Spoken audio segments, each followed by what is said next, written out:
अथ श्री वामनैः स्तोत्रम्। अदितिरुवाच नमस्ते देवदेवेश सर्वव्यापिन् जनार्दन सत्त्वादिगुणभेदेन लोकव्यापारकारिणे नमस्ते बहुरूपाय अरूपाय नमो नमः सर्वैकाद्भुतरूपाय निर्गुणाय गुणात्मने नमस्ते लोकनाथाय परमज्ञानरूपिणे सद्भक्तजनवात्सल्य शीलिने मङ्गलात्मने यस्यावताररूपाणि ह्यजयन्ति मुनीश्वरा तमादिपुरुषं देवं नमामीष्टार्थसिद्धये यं न जानन्ति श्रुतयो यं न जानन्ति शूरयः तं नमामि जगद्धेतुं मायिनं तममायिनं यस्यावलोकनं चित्रं मायोपद्रववारणं जगद्रूपं जगत्पालं तं वन्दे पद्मजाधवं यो देवस्त्यक्तसङ्गानां शान्तानां करुणार्णवः करोति ह्यात्मना सङ्गं तं वन्दे सङ्गवर्जितं यत्पादाब्जजलङ्क्लिन्न सेवारञ्जितमस्तका अवापुः परमां सिद्धिं तं वन्दे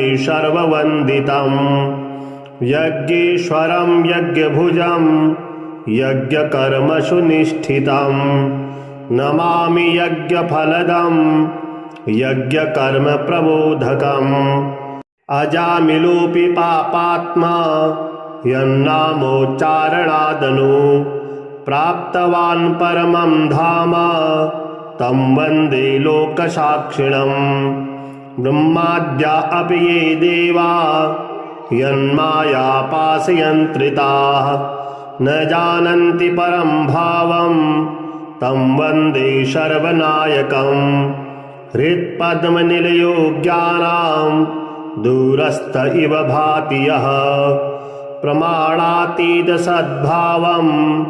तं वन्दे ज्ञानसाक्षिणम् यन्मुखात् ब्राह्मणो जातो बाहुभ्यः क्षत्रियो जनी तथैव उरतोः वैश्यः पद्भ्यां शूद्रो अजायत मनसश्चन्द्रमा जातो जातः सूर्यस्य चक्षुषः मुखादिन्द्रस्तथाग्निश्च प्राणात् वायुरजायत त्वमिन्द्रः पवनः सोमस्त्वमीशानस्त्वमन्तकः त्वमग्निनिरतिश्चैव वरुणस्त्वं दिवाकरः देवाश्चास्थावराश्चैव पिशाचाश्चैव राक्षसा गिरयः सिद्धगन्धर्वा नद्यो भूमिश्च सागरा त्वमेव जगतामीशु पुण्यमास्ति परात्परः त्वद्रूपमखिलं तस्मात् पुत्रान् मे पाहि श्रीहरे इति स्तुत्वा देवधात्री देवं मत्वा पुनः पुनः उवाच प्राञ्जलिर्भूत्वा हर्षाश्रुसालिस्तनी अनुग्रहासिस्मि देवेश हरे सर्वादकारण अकण्टकश्रियं देहि मत्सुतानां दिवोकषाम् अन्तर्यामिन् जगद्रूप सर्वभूतपरेश्वर तवाज्ञातं किमस्तीह किं मां मोह्यसि प्रभो तथापि तव वक्ष्यामि यन्मे मनसि वर्तते वृथा पुत्रास्मि देवेश रक्षोभिः परिपीडिता एतान्नः हन्तुमिच्छामि मत्सुतादिति जातयः तान् हत्वा श्रियं देहि मत्सुतानामुवाच सा इत्युक्तो देवदेवस्तु पुनः प्रीतिमुपागतः उवाच हर्षयन् साध्वीं कृपयाभिपरिलुप्तः। श्रीभगवानुवाच प्रीतोऽस्मि देवि भद्रं ते भविष्यामि सुतस्तव। यतः सपत्नी तनेष्वपि वात्सल्यशालिनी। त्वया च मे कृतं स्तोत्रं पठन्ति भुवि मानवाः। तेषां पुत्रा धनं सम्पन्ना हीयन्ते कदाचन। अन्ते मत्पदमाप्नोति यद्विष्णोः परमं शुभम्। अदितिरुवाच नमस्ते देवदेवेश सर्वव्यापिन् जनार्दन। सत्त्वादिगुणभेदेन लोकव्यापारकारिणे। नमस्ते बहुरूपाय अरूपाय नमो नमः। सर्वैकाद्भुतरूपाय निर्गुणाय गुणात्मने। नमस्ते लोकनाथाय परमज्ञानरूपिणे। सद्भक्तजनवात्सल्य शीलिने मङ्गलात्मने। यस्यावताररूपाणि ह्यजयन्ति मुनीश्वरा। तमादिपुरुषं देवं नमामीष्टार्थसिद्धये। यं न जानन्ति श्रुतयो यं न जानन्ति शूरयः। तं नमामि जगद्धेतुं मायिनं तममायिनं। यस्यावलोकनं चित्रं मायोपद्रववारणं। जगद्रूपं जगत्पालं तं वन्दे पद्मजाधवं। यो देवस्त्यक्तसङ्गानां शान्तानां करुणार्णवः। करोति ह्यात्मना सङ्गं तं वन्दे सङ्गवर्जितं। यत्पादाब्जजलं क्लिन्ना सेवारञ्जितमस्तका। अवापुः परमां सिद्धिं तं वन्दे सर्ववन्दितं। यज्ञेश्वरं यज्ञभुजं यज्ञकर्मसु निष्ठितं। नमामि यज्ञफलदं यज्ञकर्मप्रबोधकम्। अजामिलोऽपि पापात्मा यन्नामोच्चारणादनु। प्राप्तवान् परमं धाम तं वन्दे लोकसाक्षिणम्। ब्रह्माद्या अपि ये देवा यन्मायापाशयन्त्रिताः। न जानन्ति परं भावं तं वन्दे सर्वनायकम्। हृत्पद्मनिलयो ज्ञानां दूरस्थ इव भाति यः। प्रमाणातीतसद्भावं तं वन्दे ज्ञानसाक्षिणम्। यन्मुखात् ब्राह्मणो जातो बाहुभ्यः क्षत्रियो जनी। तथैव उरतुः वैश्यः पद्भ्यां शूद्रो अजायत। मनसश्चन्द्रमा जातो जातः सूर्यस्य चक्षुषः। मुखादिन्द्रस्तथाग्निश्च प्राणात् वायुरजायत। त्वमिन्द्रः पवनः सोमस्त्वमीशानस्त्वमन्तकः। त्वमग्निनिरतिश्चैव वरुणस्त्वं दिवाकरः। देवाश्चास्थावराश्चैव पिशाचाश्चैव राक्षसा। गिरयः सिद्धगन्धर्वा नद्यो भूमिश्च सागरा। त्वमेव जगतामीशु पुण्यमास्ति परात्परः। त्वद्रूपमखिलं तस्मात् पुत्रान् मे पाहि श्रीहरे। इति स्तुत्वा देवधात्री देवं मत्वा पुनः पुनः। उवाच प्राञ्जलिर्भूत्वा हर्षाश्रुसालिस्तनी। अनुग्रहासिस्मि देवेश हरे सर्वादकारण। अकण्टकश्रियं देहि मत्सुतानां दिवोकषाम्। अन्तर्यामिन् जगद्रूप सर्वभूतपरेश्वर। तवाज्ञातं किमस्तीह किं मां मोह्यसि प्रभो। तथापि तव वक्ष्यामि यन्मे मनसि वर्तते। वृथा पुत्रास्मि देवेश रक्षोभिः परिपीडिता। एतान्नः हन्तुमिच्छामि मत्सुतादिति जातयः। तान् हत्वा श्रियं देहि मत्सुतानामुवाचसा। इत्युक्तो देवदेवस्तु पुनः प्रीतिमुपागतः। उवाच हर्षयन् साध्वीं कृपयाभिपरिलुप्तः।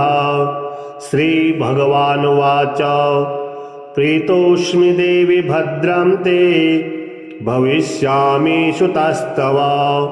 यतः सपत्नी तनेष्वपि वात्सल्यशालिनी।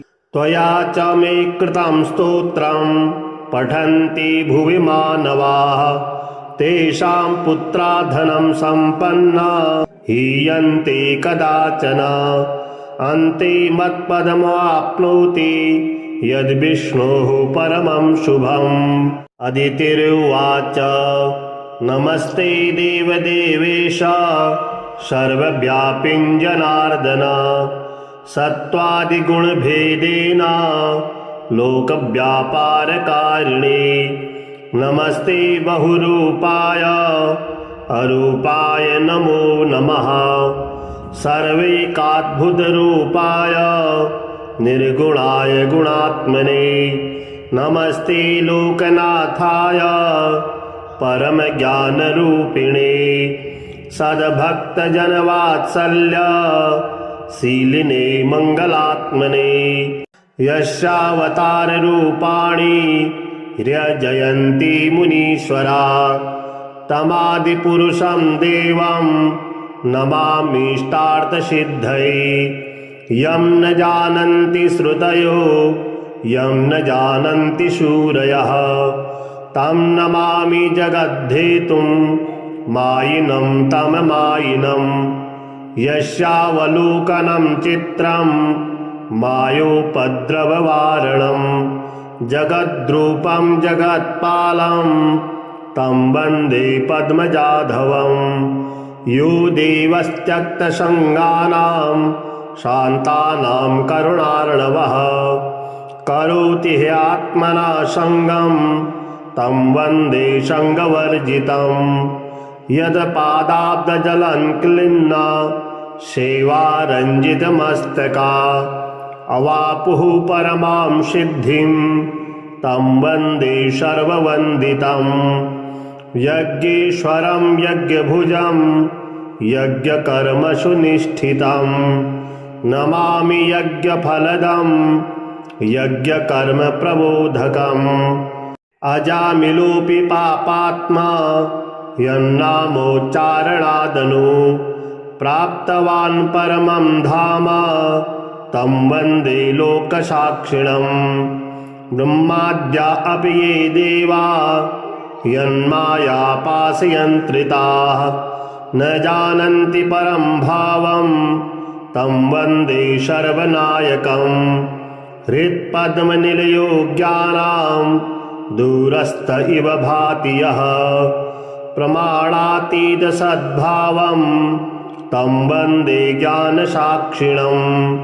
यन्मुखात् ब्राह्मणो जातो बाहुभ्यः क्षत्रियो जनी। तथैव उरतुः वैश्यः पद्भ्यां शूद्रो अजायत। मनसश्चन्द्रमा जातो जातः सूर्यस्य चक्षुषः। मुखादिन्द्रस्तथाग्निश्च प्राणात् वायुरजायत। त्वमिन्द्रः पवनः सोमस्त्वमीशानस्त्वमन्तकः। त्वमग्निनिरतिश्चैव वरुणस्त्वं दिवाकरः। देवाश्चास्थावराश्चैव पिशाचाश्चैव राक्षसा। गिरयः सिद्धगन्धर्वा नद्यो भूमिश्च सागरा। त्वमेव जगतामीशु पुन्नामास्ति परात्परः। त्वद्रूपमखिलं तस्मात् पुत्रान् मे पाहि श्रीहरे। इति स्तुत्वा देवधात्री देवं मत्वा पुनः पुनः उवाच प्राञ्जलिर्भूत्वा हर्षाश्रुसालिस्तनी अनुग्रहासिस्मि देवेश हरे सर्वादकारण अकण्टकश्रियं देहि मत्सुतानां दिवोकशाम् अन्तर्यामिन् जगद्रूप सर्वभूतपरेश्वर तवाज्ञातं किमस्तीह किं मां मोह्यसि प्रभो तथापि तव वक्ष्यामि यन्मे मनसि वर्तते वृथा पुत्रास्मि देवेश रक्षोभिः परिपीडिता एतान्नः हन्तुमिच्छामि मत्सुतादिति जातयः तान् हत्वा श्रियं देहि मत्सुतानामुवाच सा इत्युक्तो देवदेवस्तु पुनः प्रीतिमुपागतः उवाच हर्षयन् साध्वीं कृपयाभिपरिलुप्तः श्रीभगवानुवाच प्रीतोऽस्मि देवि भद्रं ते भविष्यामि सुतस्तव यतः सपत्नी तनेष्वपि वात्सल्यशालिनी त्वया च मे कृतं स्तोत्रं पठन्ति भुवि मानवाः तेषां पुत्रा धनं सम्पन्ना हीयन्ते कदाचन अन्ते मत्पदमाप्नोति यद्विष्णोः परमं शुभम्। अदितिरुवाच नमस्ते देवदेवेश सर्वव्यापिन् जनार्दन सत्त्वादिगुणभेदेन लोकव्यापारकारिणे नमस्ते बहुरूपाय अरूपाय नमो नमः सर्वैकाद्भुतरूपाय निर्गुणाय गुणात्मने नमस्ते लोकनाथाय परमज्ञानरूपिणे सद्भक्तजनवात्सल्य शीलिने मङ्गलात्मने यस्यावताररूपाणि ह्यजयन्ति मुनीश्वरा तमादिपुरुषं देवं नमामीष्टार्थसिद्धये यं न जानन्ति श्रुतयो यं न जानन्ति शूरयः तं नमामि जगद्धेतुं मायिनं तममायिनं यस्यावलोकनं चित्रं मायोपद्रववारणं जगद्रूपं जगत्पालं तं वन्दे पद्मजाधवं यो देवस्त्यक्तसङ्गानां शान्तानां करुणार्णवः करोति ह्यात्मना सङ्गं तं वन्दे सङ्गवर्जितं यत्पादाब्जलं क्लिन्ना सेवारञ्जितमस्तका अवापुः परमां सिद्धिं तं वन्दे सर्ववन्दितं यज्ञेश्वरं यज्ञभुजं यज्ञकर्मसु निष्ठितं नमामि यज्ञफलदं यज्ञकर्मप्रबोधकम् अजामिलोऽपि पापात्मा यन्नामोच्चारणादनु प्राप्तवान् परमं धाम तं वन्दे लोकसाक्षिणम् ब्रह्माद्या अपि ये देवा यन्मायापाशयन्त्रिताः न जानन्ति परं भावं तं वन्दे सर्वनायकम् हृत्पद्मनिलयो ज्ञानां दूरस्थ इव भाति यः प्रमाणातीतसद्भावं तं वन्दे ज्ञानसाक्षिणम् यन्मुखात् ब्राह्मणो जातो बाहुभ्यः क्षत्रियो जनी तथैव ऊरतुः वैश्यः पद्भ्यां शूद्रो अजायत मनसश्चन्द्रमा जातो जातः सूर्यस्य चक्षुषः मुखादिन्द्रस्तथाग्निश्च प्राणात् वायुरजायत। त्वमिन्द्रः पवनः सोमस्त्वमीशानस्त्वमन्तकः त्वमग्निर्निरतिश्चैव वरुणस्त्वं दिवाकरः देवाश्चास्थावराश्चैव पिशाचाश्चैव राक्षसा गिरयः सिद्धगन्धर्वा नद्यो भूमिश्च सागरा त्वमेव जगतामीशु पुण्यमास्ति परात्परः त्वद्रूपमखिलं तस्मात् पुत्रान् मे पाहि श्रीहरे इति स्तुत्वा देवधात्री देवं मत्वा पुनः पुनः उवाच प्राञ्जलिर्भूत्वा हर्षाश्रुसालिस्तनी अनुग्रहासिस्मि देवेश हरे सर्वादकारण अकण्टकश्रियं देहि मत्सुतानां दिवोकशाम् अन्तर्यामिन् जगद्रूप सर्वभूतपरेश्वर तवाज्ञातं किमस्तीह किं मां मोह्यसि प्रभो तथापि तव वक्ष्यामि यन्मे मनसि वर्तते वृथा पुत्रास्मि देवेश रक्षोभिः परिपीडिता एतान्नः हन्तुमिच्छामि मत्सुतादिति जातयः तान् हत्वा श्रियं देहि मत्सुतानामुवाच सा इत्युक्तो देवदेवस्तु पुनः प्रीतिमुपागतः उवाच हर्षयन् साध्वीं कृपयाभिपरिलुप्तः श्रीभगवानुवाच प्रीतोऽस्मि देवि भद्रं ते भविष्यामि सुतस्तव यतः सपत्नी तनेष्वपि वात्सल्यशालिनी त्वया च मे कृतं स्तोत्रं पठन्ति भुवि मानवाः तेषां पुत्रा धनं सम्पन्ना हीयन्ते कदाचन अन्ते मत्पदमाप्नोति यद्विष्णोः परमं शुभम् अदितिरुवाच नमस्ते देवदेवेश सर्वव्यापिं जनार्दन सत्त्वादिगुणभेदेन लोकव्यापारकारिणे नमस्ते बहुरूपाय अरूपाय नमो नमः सर्वैकाद्भुतरूपाय निर्गुणाय गुणात्मने नमस्ते लोकनाथाय परमज्ञानरूपिणे सद्भक्तजनवात्सल्य शीलिने मङ्गलात्मने यस्यावताररूपाणि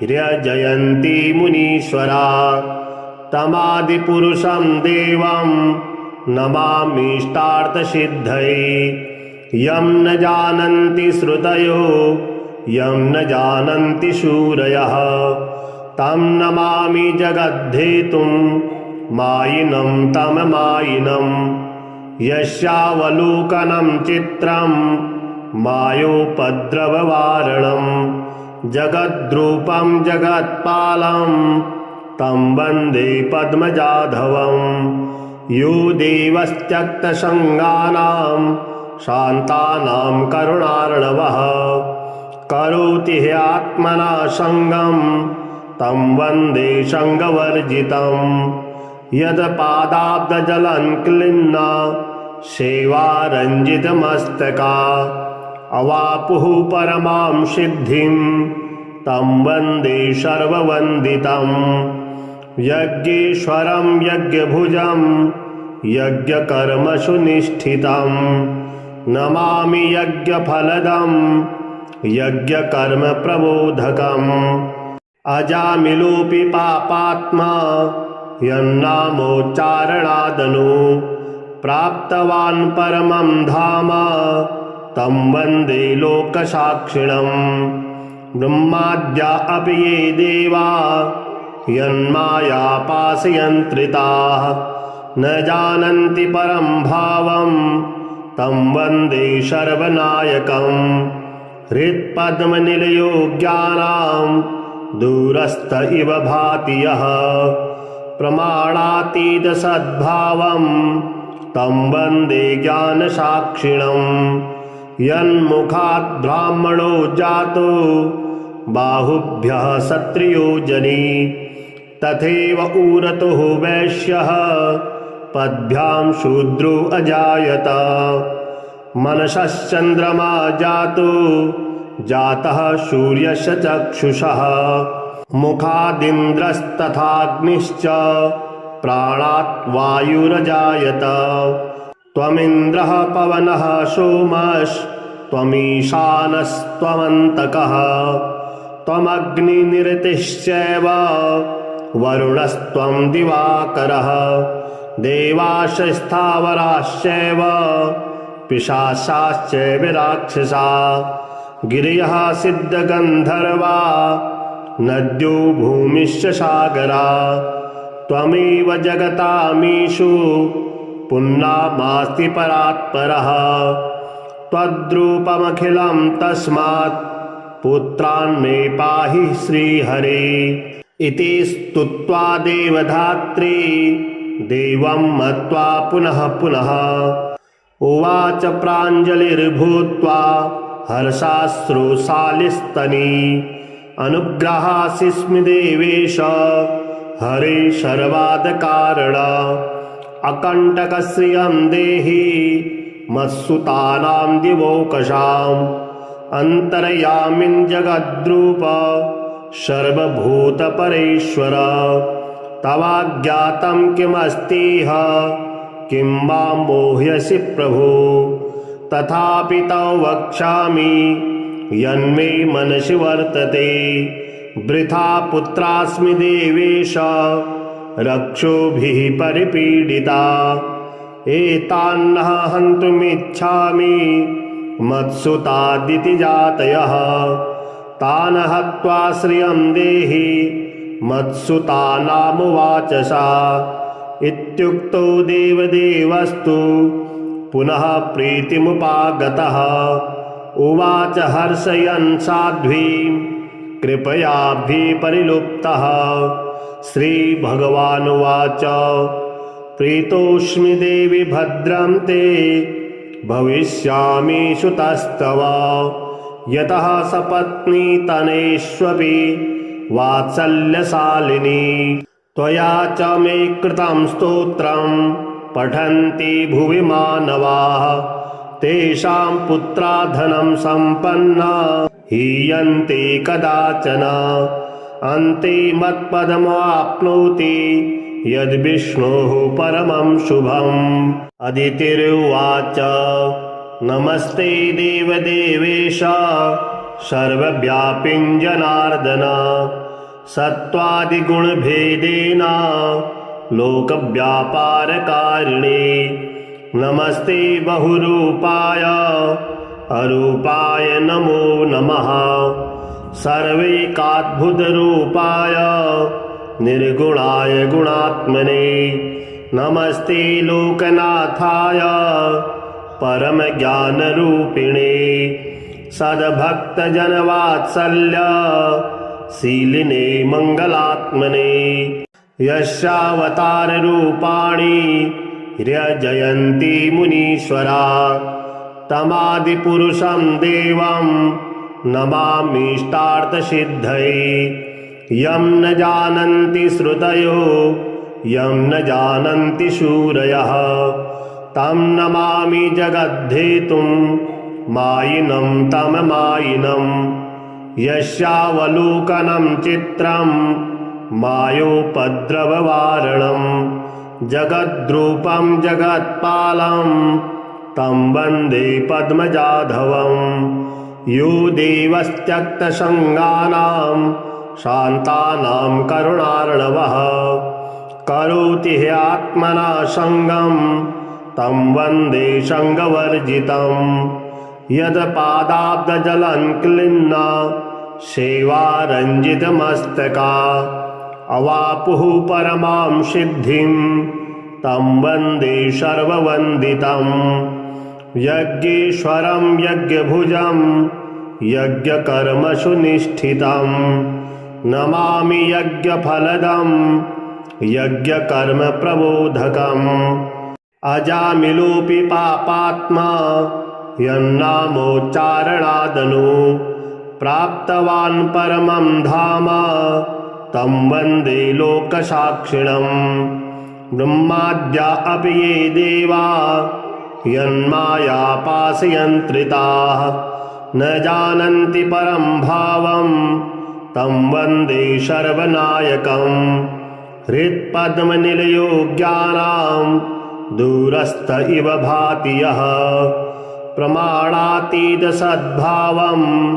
तं वन्दे ज्ञानसाक्षिणम् यन्मुखात् ब्राह्मणो जातो बाहुभ्यः क्षत्रियो जनी तथैव उरतो वैश्यः पद्भ्यां शूद्रो अजायत मनसश्चन्द्रमा जातः सूर्यस्य चक्षुषः मुखादिन्द्रस्तथाग्निश्च प्राणात् वायुरजायत त्वमिन्द्रः पवनः सोमस्त्वमीशानस्त्वमन्तकः त्वमग्निनिरतिश्चैव वरुणस्त्वं दिवाकरः देवाश्चास्थावराश्चैव पिशाचाश्चैव राक्षसा गिरयः सिद्धगन्धर्वा नद्यो भूमिश्च सागरा त्वमेव जगतामीशु पुण्यमास्ति परात्परः त्वद्रूपमखिलं तस्मात् पुत्रान् मे पाहि श्रीहरे इति स्तुत्वा देवधात्री देवं मत्वा पुनः पुनः उवाच प्राञ्जलिर्भूत्वा हर्षाश्रुसालिस्तनी अनुग्रहासिस्मि देवेश हरे सर्वादकारण अकण्टकश्रियं देहि मत्सुतानां दिवोकषाम् अन्तर्यामिन् जगद्रूप सर्वभूतपरेश्वर तवाज्ञातं किमस्तीह किं मां मोह्यसि प्रभो तथापि तव वक्ष्यामि यन्मे मनसि वर्तते वृथा पुत्रास्मि देवेश रक्षोभिः परिपीडिता एतान्नः हन्तुमिच्छामि मत्सुतादिति जातयः तान् हत्वा श्रियं देहि मत्सुतानामुवाच सा इत्युक्तो देवदेवस्तु पुनः प्रीतिमुपागतः उवाच हर्षयन् साध्वीं कृपयाभिपरिलुप्तः श्रीभगवानुवाच प्रीतोऽस्मि देवि भद्रं ते भविष्यामि सुतस्तव यतः सपत्नी तनेष्वपि वात्सल्यशालिनी त्वया च मे कृतं स्तोत्रं पठन्ति भुवि मानवाः तेषां पुत्रा धनं सम्पन्ना हीयन्ते कदाचन अन्ते मत्पदमाप्नोति यद्विष्णोः परमं शुभम्।